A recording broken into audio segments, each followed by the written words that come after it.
Dr. Sergei Sumleny is a defense expert and director of European Resilience Initiative Center.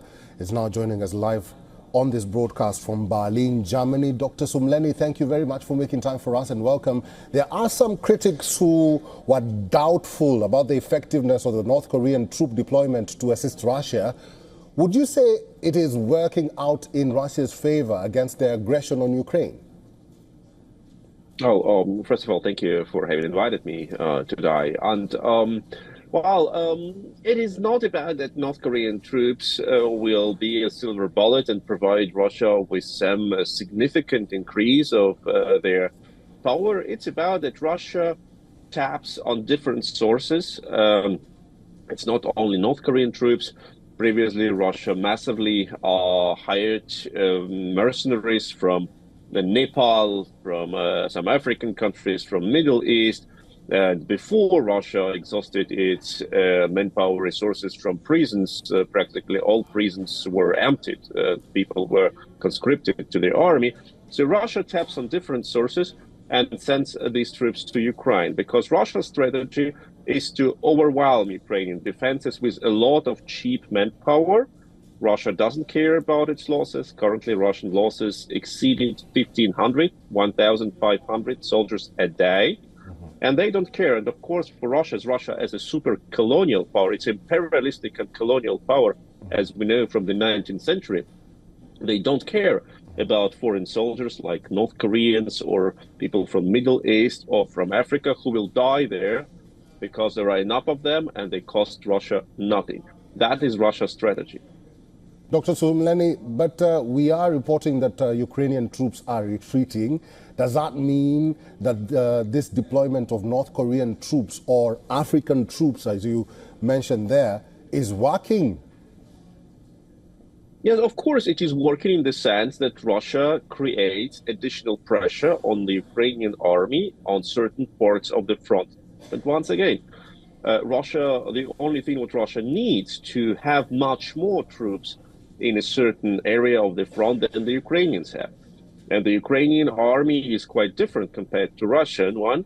Ukraine is a democracy. Ukraine cannot just throw people without end to the death. Ukraine cannot also bring people from abroad in this imperialistic colonial manner. So Ukraine must keep their army intact.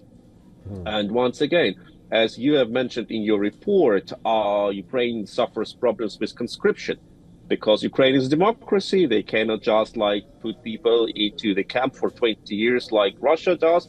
They cannot just grab everyone and send them to the front.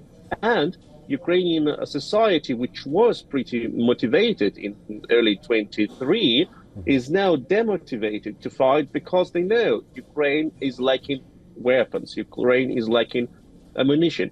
And you cannot motivate people to fight when they know that they will have no equipment because the West doesn't send to Ukraine what the West has promised. So it is some sort of a dead end which needs to be solved either by new equipment sent to Ukraine or by cutting the supply of fresh troops to Russia.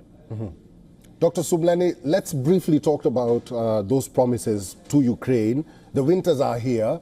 What options does Ukraine have in the offing? Because none of their pleas has been met or even achieved this far.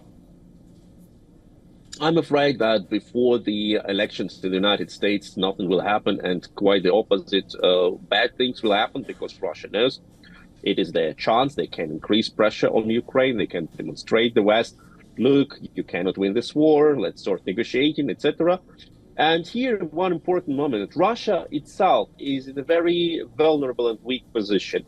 Ukraine hits Russian infrastructure. Ukraine kills now more Russian soldiers than ever before, up to 1,600 a day. And we know that autocracies used to hide their weaknesses much better than democracies, and Russia is hiding their weaknesses. But we don't know how weak Russia is indeed.